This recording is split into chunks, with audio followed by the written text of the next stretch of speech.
Um assunto muito importante. A gente vai conversar hoje como a gente lida com feridas profundas. Sabe que eu tenho percebido que o fato de a gente viver o Evangelho, às vezes frequentar uma igreja, ser membro de uma igreja, não garante que a gente vive uma vida plena. E no fundo, sabe o que eu tenho percebido de verdade? Posso rasgar o verbo aqui no coração com vocês? Tem muito crente viciado com tanta coisa errada, gente. É vício de linguagem, é vício de mentira, é vício de, muitas vezes, que não tem palavra naquilo que fala, não sustenta o que fala. Aí a gente acha que isso é porque às vezes a gente está, não, eu quero viver uma vida.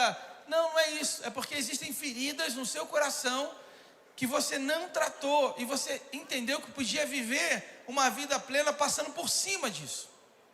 Só que o que eu tenho percebido é que se a gente não for lá e não abrir o nosso coração e permitir que o Senhor vá lá no fundo da nossa alma e, arranque aquele pus, arranque aquilo que não faz bem para a gente não vence e não vai para um outro estágio. Deus tem uma vida extraordinária, plena para nós, mas isso só é possível através dessa cura, através dessa transformação que a gente só alcança em Deus de verdade. Mas para isso, a gente precisa se permitir ser tratado de algumas feridas profundas. Então, existem feridas que são invisíveis aos nossos olhos, mas elas são, na verdade, cicatrizes profundas na nossa alma. Essa é a verdade. E eu queria falar sobre algumas aqui. Na verdade, eu vou ter que dividir essa mensagem em 2 domingos. Vai ser esse domingo e o próximo, porque nós vamos falar basicamente de 6 feridas. Então hoje eu vou falar sobre 3, no próximo eu falo mais 3, tá bom? Combinado? Fala assim, eu vou vir no próximo e vou trazer um visitante. Foi fraco, hein? Amém? Então, quais são as feridas? Rejeição, abandono, traição, injustiça, humilhação e abuso. Para qualquer um de nós que viveu qualquer tipo de ferida como essa, se não foi tratado lá no fundo, no espírito, você não vai conseguir viver a essência daquilo que Deus tem para a sua vida. Então, a pergunta é, como que a gente identifica essas feridas? E a primeira coisa que a gente tem que fazer é fazer uma reflexão pessoal, olhar para os nossos sentimentos. Será que existe uma tristeza acumulada? Será que existe uma raiva acumulada no nosso coração? Será que a gente tem um medo desenfreado? Será que a gente tem um ressentimento? Isso são indícios que a gente pode olhar para dentro da gente que talvez tenha algo que não foi bem resolvido. Padrões de comportamento, por exemplo, evitar relacionamentos, tem dificuldade de se relacionar com as pessoas, uma dependência emocional muito forte. Tudo isso são indícios de problemas, de feridas não resolvidas. Reações físicas, dor de cabeça, dores fortes de cabeça, problemas digestivos, tensão muscular. Tudo isso também pode ser um alerta de que você tem problemas emocionais, problemas na alma que não foram resolvidos. E uma das formas que pode nos ajudar também a reconhecer é o feedback de outros. Porque quem nos ama de verdade, às vezes fala coisa pra gente e que incomoda. Mas existe a palavra de alguém que vem para nos afrontar e nos diminuir, sim ou não? Quem já recebeu uma palavra de afronta aí? Quem já recebeu? Ninguém, né? Mas existe aquela palavra que confronta a gente. E que não é legal de ouvir não, tá? Mas é essa aí que cura. Sacode o irmão e fala, se prepara. Deus vai falar com a gente hoje, fala para ele. Porque é desconfortável. É desconfortável. Não é fácil ouvir certas coisas. Às vezes a gente acha que o que a pessoa falou para a gente é uma ofensa. Presta atenção no que eu vou falar aqui agora, hein? É forte. Mas na verdade ela não estava te ofendendo, ela só estava falando a verdade. Ela chamou você de mentiroso, você ficou chateado. Mas no fundo você tinha mentido mesmo. Ela falou que você não tinha palavra, você ficou com raiva. Mas no fundo, aquilo que você falou não estava bem certo. Não era bem aquilo que ia acontecer. Você está entendendo o que eu estou falando, gente? Então nós precisamos olhar para dentro da gente e ver de fato como é que está o nosso coração. Como é que está a nossa alma. Como é que a gente lida com isso, com base na palavra de Deus. Ok? Então, topa o desafio? Vamos embora? Vamos para cima? Primeiro então a gente vai falar sobre rejeição. Ok? Como é que a gente identifica? Sentimento constante de não ser aceito, não ser amado, medo de ser rejeitado, dificuldade em formar relacionamentos íntimos, baixa autoestima, Tudo isso está atrelado a alguém que viveu a rejeição. E o que é essa rejeição? É um abandono, né? Abandono na infância, a rejeição dos pais, figuras de autoridade que excluem a gente, uma exclusão social. Tudo isso está ligado à rejeição. E a rejeição vai causar em nós baixa autoestima, vai causar em nós então um isolamento, e a gente vai ficar mais ansioso e às vezes até depressivo por conta dessa rejeição. Por exemplo, alguém que viveu a rejeição dos seus pais, ou foi preterido, né? O pai sempre preferiu o irmão mais velho ou a irmã mais velha. Isso fez mal para você. Isso fez com que você crescesse com dificuldade de confiar nas pessoas, com dificuldade de se abrir, com dificuldade de reconhecer que você sim é amado. E às vezes é amado pela sua esposa, pelo seu esposo, amado por alguém, amado por Deus. Isso tudo é efeito da rejeição. E quando a gente fala de rejeição, a melhor história para ilustrar isso, na minha visão, é a história de José, sim ou não? Então vamos conversar um pouquinho sobre a história de José. Você já conhece a história de José, você sabe o que aconteceu com ele. Ele teve um sonho, ele era alguém que Deus falava com ele através de sonhos, e Deus mostrou para ele que de fato ele ia viver um triunfo na vida dele. Mas por conta do amor que ele tinha do seu pai, e por conta desse triunfo que ele viu na vida dele, quando ele divide isso com seus irmãos com muita inveja, com muito ciúme, com muita inveja, com muita coisa ruim no coração, vão lá e decidem matar José, decidem matar José. Só que no meio do processo de matar, aí alguém dá uma ideia, vamos jogar no poço, vamos vender. Então José é vendido como escravo, mas a proposta original era acabar com ele. Sim ou não, gente? Não era isso? Tem gente que tenta matar a gente, mas não matar a gente vivo, matar os nossos sonhos, matar os nossos projetos. É gente que divide o sonho que Deus colocou no nosso coração, mas quando a gente fala com aquela pessoa tem um dom de tirar a alegria e a motivação do nosso coração. Você fala assim, cara, vamos ampliar a empresa agora, eu estou pensando em investir agora, comprar uma outra parte do terreno. Aí a pessoa fala assim, não faz isso não, olha, está uma crise enorme, o país está que está, e não sei o que agora o Lula, não sei o que lá, e começa a falar um monte de coisa, aí coloca aquela areia, sim ou não? Quem já viu essa experiência aí? Só eu? Muita gente levantou a mão. E tem gente que é assim, mas a pergunta é, como que a gente lida com essa rejeição? Talvez na sua casa, as pessoas acreditavam mais no seu irmão do que em você. Talvez quando as pessoas olhavam para você e falavam assim, cara, o talento dele é nítido, mas e o seu? Entende? Então, olhando para a vida de José, como que a gente lida com isso? Eu quero te dar algumas verdades aqui. Primeiro, José encontrou o seu valor na sua relação com Deus, e foi levado a uma posição de honra, superando a rejeição.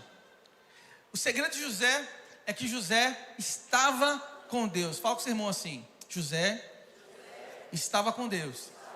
E você? É uma pergunta, e você?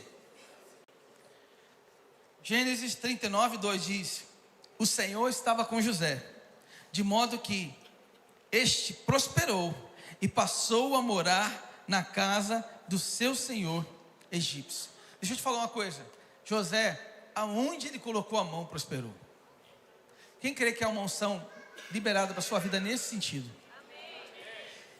Por maior que tenha sido a rejeição dele, por maior que tenha sido os desafios dele, quanto mais tentavam afundar ele, quanto mais tentavam oprimir ele, quanto mais tentavam enganar ele, ainda assim ele prosperou. É isso que você precisa entender. Aqui, ó, segunda coisa, independente de onde você estiver ou do que estiver enfrentando, continue a fazer o seu melhor. A verdade é que José, mesmo preso, lá ele se destacou.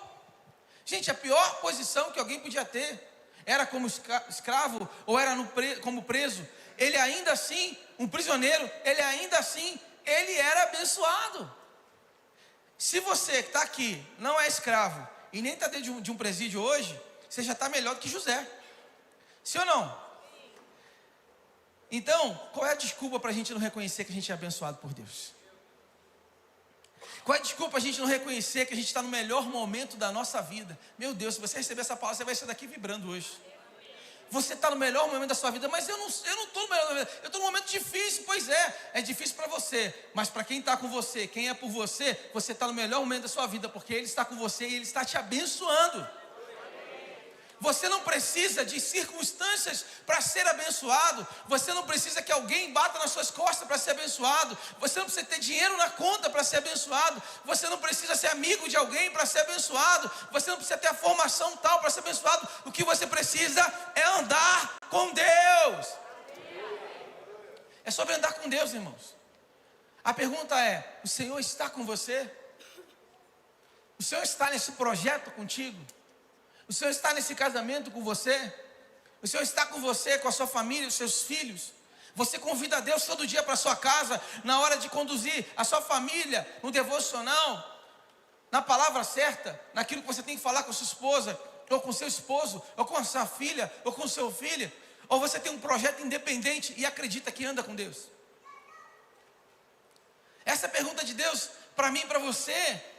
Enxergue o propósito de Deus em suas experiências. Ou seja, as experiências que Deus permite você viver é para que você enxergue o propósito dele na sua vida. É sobre isso. Gênesis 50, verso 20. Vós bem intentaste mal contra mim, porém Deus o intentou para o bem, para fazer como se vê nesse dia, para conservar muita gente com vida. Ou seja, os irmãos tentaram de tudo para oprimi-lo, para que ele pudesse ser alguém desconhecido, à margem da sociedade, para que ninguém nunca mais ouvisse falar o nome de José. O que eles não sabiam é que o que José precisava não era de uma posição, ele precisava de uma unção. O que ele precisava não era de uma oportunidade, ele precisava apenas reconhecer quem era por ele, quem estava com ele. Porque se você hoje é um enviado de Deus, se você hoje tem convicção de quem você é e o que você representa, você pode até não estar na melhor posição hoje, mas é questão de tempo para Deus te colocar na posição que Ele tem para você. Só quem recebeu isso diz um amém, glória a Deus, um aleluia. Eu não quero pregar sozinho hoje não, eu preciso de você aqui me ajudando. Eu quero você comigo recebendo essa palavra e colocando, sabe, fé no seu coração para aquilo que Deus quer ministrar. Tem um cara que eu admiro muito, que é o Steven Furtick. Ele é o líder da igreja Elevation Church. Quem conhece Elevation Church? Muita gente conhece. Hoje eu acho que o ministério de louvor mais conhecido no mundo, mais reconhecido no mundo, é Elevation Worship. E esse cara é o pastor dessa igreja. Mas ele conta que quando ele era adolescente, ele sofreu bullying. Ele sofreu discriminação. Ele sofreu muitas pessoas, as crianças, os adolescentes zombavam dele, criticavam ele. Ele se sentia desprestigiado, ele se sentia menor que os outros. Ele tinha uma baixa autoestima muito grande. Se você olhasse para ele naquele tempo, você jamais iria dizer que esse homem seria hoje o pastor do maior ministério de louvor do mundo. Quem está recebendo essa palavra, irmão? Você jamais ia dizer, mas os planos do Senhor não podem ser frustrados quando você se atenta em quem você é em Deus. Aquele homem foi curado através do momento que ele descobriu quem ele era. E quando ele descobriu quem ele era, o que Deus escolheu ele para ser, e ele se permitiu, ele começou a viver frutos exponenciais. Sabe, às vezes a gente tem a mania de olhar para o lado e falar assim: uau, olha a história desse cara, olha o que ele viveu. E a gente se coloca numa posição como se a gente nunca fosse nem viver nem algo próximo, nem parecido. Eu acredito que o nosso ministério de louvor aqui vai ser um dos melhores do mundo. Foi falar com esse amém? Quem acredita de verdade, amém? Eu acredito que a nossa igreja vai ser uma das igrejas mais relevantes do mundo. Mas por quê? Porque eu quero competir com o mundo? Não, meu irmão. Porque a partir do momento que você se coloca na posição que Deus tem para você, a partir do momento que Deus pode ver que Ele pode te usar, sabe qual é o problema? O problema é que às vezes é a gente que quer usar Deus. A gente não quer que Deus nos use, a gente quer usar Deus. A gente está vendo uma geração de crentes que usam da palavra, usam do nome de Deus, usam dos princípios bíblicos, muitas vezes para enriquecer. Eu não tenho nada contra ninguém enriquecer, vocês já entenderam isso, né? Mas quando na verdade tudo que Deus quer é usar você, é ter alguém que Ele pode contar. Ele tem alguém que está pensando em suicídio agora, ele precisa saber quem que eu posso contar aqui nesse grupo, que eu sei que vai abraçar essa pessoa, que vai orar com ela, que vai chorar com ela, que vai ouvir a história dela e que vai impulsionar ela a desistir. desse suicídio.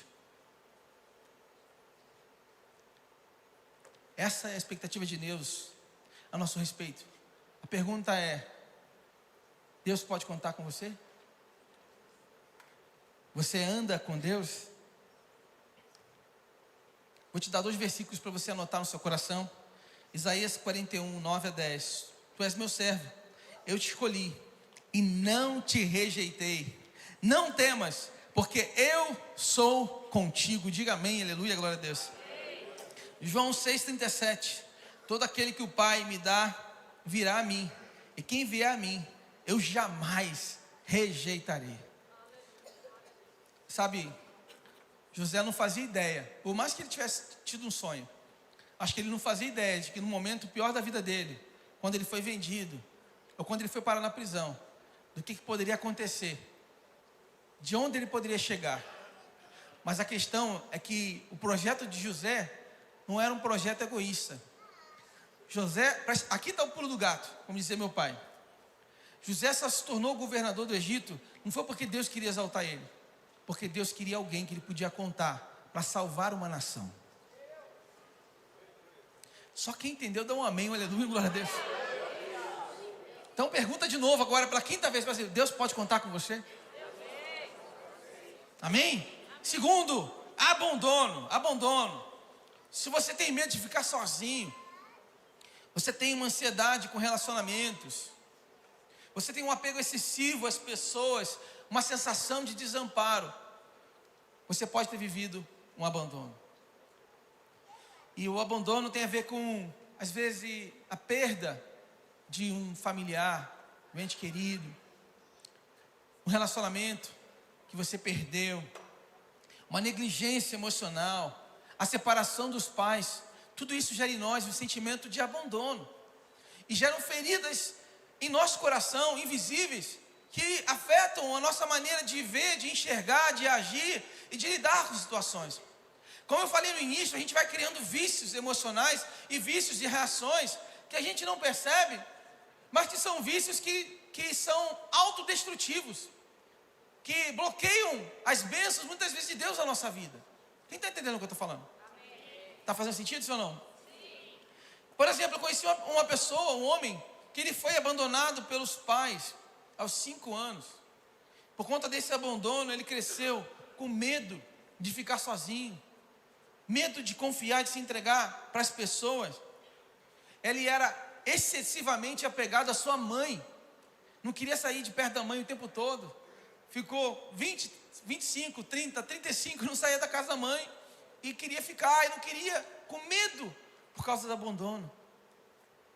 Sabe, para falar sobre isso, eu quero escolher a história de Moisés. Quem ama a história de Moisés aqui também? Moisés, você sabe, no período que ele nasceu, foi um período difícil, onde o rei queria sacrificar, queria matar todos os bebês. E Moisés, a sua mãe não teve outra opção, para salvá-lo, ela precisou abandoná-lo no rio Nilo. E ela então abandona Moisés no rio Nilo. E Moisés passa por uma experiência dramática ali desde criança, desde bebê, de ser abandonado pelos seus pais. E o que a gente pode aprender com isso? Primeiro, reconheça a presença de Deus em sua vida. Mesmo quando parece que está tudo dando errado, Deus está lá nesse momento com você. Deus jamais te abandona. Moisés foi abandonado por sua mãe, para a sua própria segurança, mas Deus cuidou dele e providenciou uma nova família. Deus está sempre cuidando de você. Você consegue crer nisso? No pior momento da sua vida, Deus não te abandonou. Ele está sempre cuidando de você. Ele está sempre te dando novas oportunidades. Ele está sempre te dando novas estratégias. Sabe qual é o nosso problema? Muitas vezes, a gente se apega ao abandono e a gente não consegue enxergar tudo de bom que está acontecendo em volta. E a gente só enxerga aquilo que a gente não tem. E a gente fica cego para aquilo que Deus já nos deu. Tem dificuldade de enxergar. Mas eu fui abandonado, mas eu passei por isso, mas eu perdi. Olha, mas eu vivi esse trauma agora. Ok, mas Deus está do seu lado, está cuidando de você. E você pode não perceber, mas Ele não está deixando faltar nada. Quem acredita que não falta nada para você hoje? De verdade, você reconhece isso? A sua oração para Deus de manhã é: Senhor, muito obrigado porque não falta nada.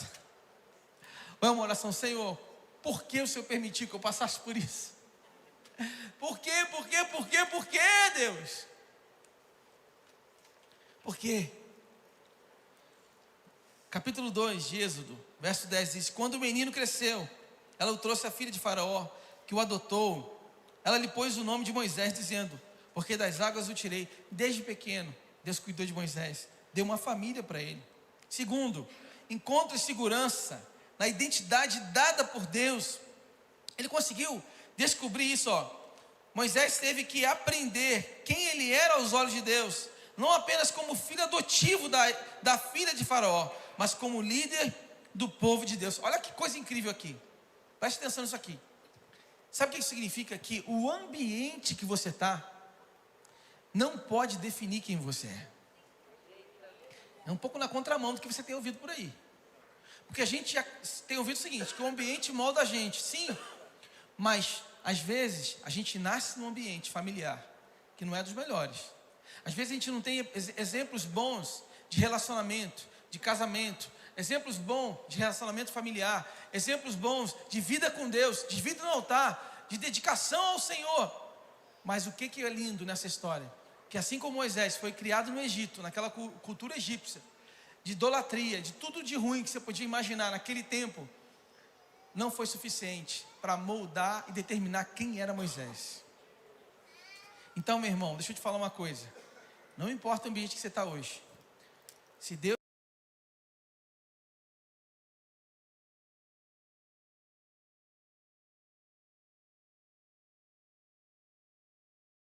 em determinado momento, pode ser que Ele te leve para uma outra terra, te tire desse lugar, assim como Deus fez com Moisés. Mas você não pode usar como desculpa o ambiente para acreditar que você é aquilo que o ambiente representa, que você não é. Você é a imagem e semelhança do Criador. Quem crê nessa palavra, diga: eu creio em nome de Jesus. Amém? Aceite a ajuda de outros. Moisés teve que contar com Miriam, sua irmã, Arão, seu sogro Jetro. Ele teve que contar com a ajuda de outros. Êxodo 18 diz, verso 17: então disse o sogro de Moisés: não é bom o que fazes, assim certamente desfalecerás, como este povo que está contigo, porque esse negócio é muito difícil para ti, tu só não podes fazer. Então seu sogro Jetro orienta Moisés que ele não conseguiria fazer isso sozinho. Isso é muito importante você entender, porque a obra que Deus te chamou para fazer não é para você viver sozinho. Não é para você viver sozinho. Você vai precisar de aliados. Você vai precisar de pessoas que estejam envolvidas nessa obra junto com você. Por isso é tão importante estar em comunidade, estar em família. Minha esposa tem falado uma coisa muito séria. Ela fala muito isso. Ela fala assim, que a estratégia do diabo é fazer o mundo odiar o que Deus ama. E sabe o que está acontecendo agora? A gente está começando a odiar a igreja. A igreja está se tornando algo banal. A gente vê tanto escândalo, tanta coisa. A gente está ficando desacreditado. E hoje a gente está chegando à conclusão de, como crentes modernos, que a gente não precisa mais da igreja. Sendo que, gente, não tem nenhum lugar no mundo que gere mais crescimento, que gere mais amadurecimento, que gere mais a oportunidade de você romper, de você crescer, de você ser tratado, de você praticar, de você crescer no seu ministério, no seu chamado, no seu dom de servir, do que na igreja. A verdade é essa. É aqui que a gente é curado da depressão, de uma tristeza profunda. Por exemplo, a gente ouve palavras como essa, que vão mexer lá dentro da gente, com as feridas da nossa alma. É nesse lugar que muitas vezes você vai receber um abraço de alguém que você acabou de conhecer, mas esse abraço era tudo que você precisava, sim ou não? É nesse lugar que você vai ser impulsionado a viver o seu chamado, o seu propósito. Ah, pastor, mas tem muita gente também que é assim, assado. Meu irmão, não existe lugar perfeito. Mas uma coisa eu te digo: a maneira como a gente representa o Evangelho. Jesus sempre disse que o mundo conheceria quem Ele era através da igreja. Eu sozinho, eu não represento a igreja, mas eu no corpo, eu represento a igreja. Quem entendeu isso de verdade? Amém? Você isolado, independente, Ah, mas a Bíblia diz que você é igreja. Você é igreja, mas sendo parte de um corpo. Sozinho, você não é igreja. Você precisa estar conectado de um corpo. Deus é o Cristo, é o cabeça, e nós somos o corpo. E cada um tem uma parte aqui diferente desse corpo. Sim ou não? Cada um tem um dom, tem um talento específico. Então, meu irmão, não tem como. Nós precisamos ser tratados. Aqui é o ferro afiando o ferro. Sim ou não? Sim, fala a Deus, fala. É o ferro afiando o ferro, meu irmão. Aqui você vai ter que lidar com pessoas difíceis também. Sabe por quê? Porque você é difícil também. É isso, irmão. Eu não é? Vamos ser sinceros, sim ou não, gente? É isso. E é tão maravilhoso, porque Deus fala assim, ó. Vocês devem suportar uns aos outros em amor. Vocês devem amar uns aos outros. Vocês devem impulsionar uns aos outros, servir uns aos outros. É sobre isso. Mantenha uma relação íntima com Deus. E aí vem o segredo de Moisés. Falava o Senhor a Moisés face a face, como qualquer um fala com seu amigo. Essa era a experiência de Moisés. E aqui está o segredo de Moisés. Então você precisa ter uma experiência com Deus, onde você escute Deus. Pergunta para o seu irmão do lado, mas não precisa responder. Pergunta para ele assim: quando foi a última vez que você ouviu Deus falar com você? É simples, não é? Não é simples? Mas é profundo. É profundo. É só para provocar você, para você pensar. Quando foi a última vez que você ouviu a voz de Deus falando com você? De verdade. De verdade. É algo tão maravilhoso. Mas a verdade é que na correria da nossa vida, a gente passa, às vezes, dias sem buscar e sem priorizar isso em nossa vida. Cristina e Caim foi abandonada por seus pais biológicos e passou seus primeiros meses de vida em um hospital antes de ser adotada. Ela lutou com sentimentos de abandono e insegurança por muitos anos. Cristina então encontrou cura ao entender o amor incondicional de Deus, o seu propósito em Cristo. E ela fundou a A21, uma organização global de combate ao tráfico humano. Olha que forte isso. E se tornou uma pregadora e autora inspiradora. Às vezes, a maneira de Deus empurrar você, empurrar o seu dom, é através da dor. Então eu vou perguntar para você o que eu perguntei domingo passado. O que essa dor está fazendo Deus gritar no seu ouvido? Que Ele espera que você comece a viver hoje. Se não fosse a dor que ela viveu, ela não ia entender que o chamado dela era lutar contra o tráfico humano. E por último, gente, terceira ferida. Em semana que vem a gente fala de mais 3, combinado? Terceira ferida, traição. Repete comigo, traição. A identificação é a dificuldade de confiar nas pessoas. Ciúme excessivo. Ressentimento. Comportamento controlador. Aquela pessoa muito controladora. Aquela pessoa que é muito ressentida. Aquela pessoa assim, às vezes que a gente chama de mimizenta, sabe? Está sempre melindrosa com alguma coisa. Tem a ver com traição. Talvez você foi traído no seu relacionamento. Você foi traído com seus amigos. Você foi traído na sua empresa. Houve promessas que te fizeram que foram quebradas. E essa é a consequência. Eu, uma vez, lidei com um casamento de uma pessoa que ela, depois de 10 anos de casado, ela chegou em casa e encontrou o seu marido com uma amiga dela na mesma cama dela. Eu imagino como que é lidar com uma situação dessa. Imagino como que é superar uma situação dessa. Não é fácil. Como que você volta a confiar novamente em algum homem? Como você volta a confiar em se relacionar com alguém? Como você volta a acreditar nas pessoas? Como você volta a acreditar naquilo que as pessoas falam? Não é fácil. Não é fácil. Mas se a gente entender que Deus está com a gente o tempo todo, que Ele não nos abandona, e que apesar das circunstâncias piores que sejam, Deus não desiste de nós e nem desiste dos sonhos que Ele tem ao nosso respeito. O fato de você ter perdido um relacionamento, não significa que Deus desistiu de você e que nem você perdeu os sonhos de Deus para a sua vida. E tem gente que depois de um trauma como esse, nunca mais acreditou no projeto e no plano que Deus tem para você. Quando a gente olha para a traição, a melhor história para ilustrar isso é a história de Jesus. Jesus, primeira coisa que ele fez, ele reconhecia a realidade da traição. Isso eu quero que você coloque no seu coração. Reconheça a realidade da traição. João 13, 21. Tendo Jesus dito isso, perturbou-se em seu espírito e afirmou: em verdade vos digo, que um de vós me trairá. Jesus já entendia que ali no meio daqueles 12, que ele amou, que ele cuidou, que ele investiu, Judas recebeu o mesmo amor que todos os 11 receberam. Judas viu os milagres de perto, e a presença de Jesus de perto, e acompanhou de perto a rotina de Jesus, do mesmo jeito que os outros 11 viveram. Judas experimentou o abraço e o beijo de Jesus, do mesmo jeito que os outros viveram. Mas ainda assim, Judas o traiu por 30 moedas de prata.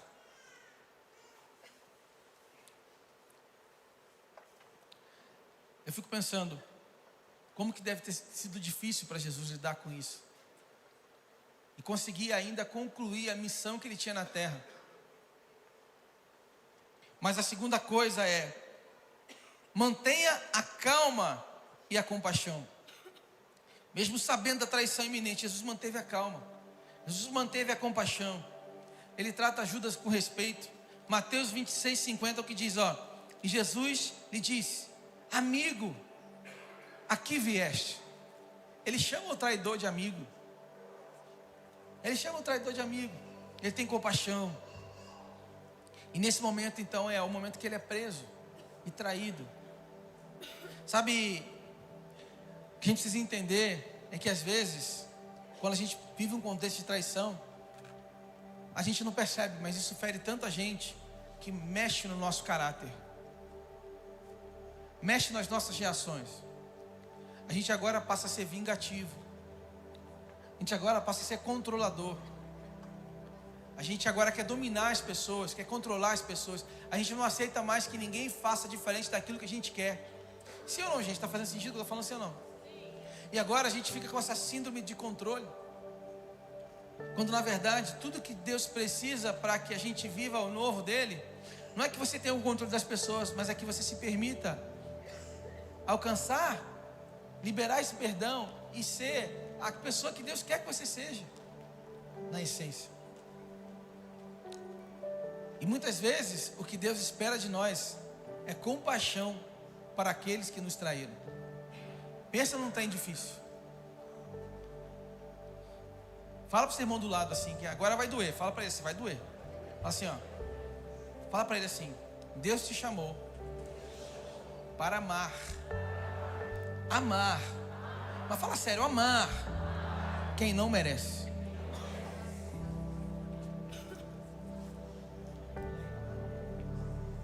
Quem entendeu essa aí?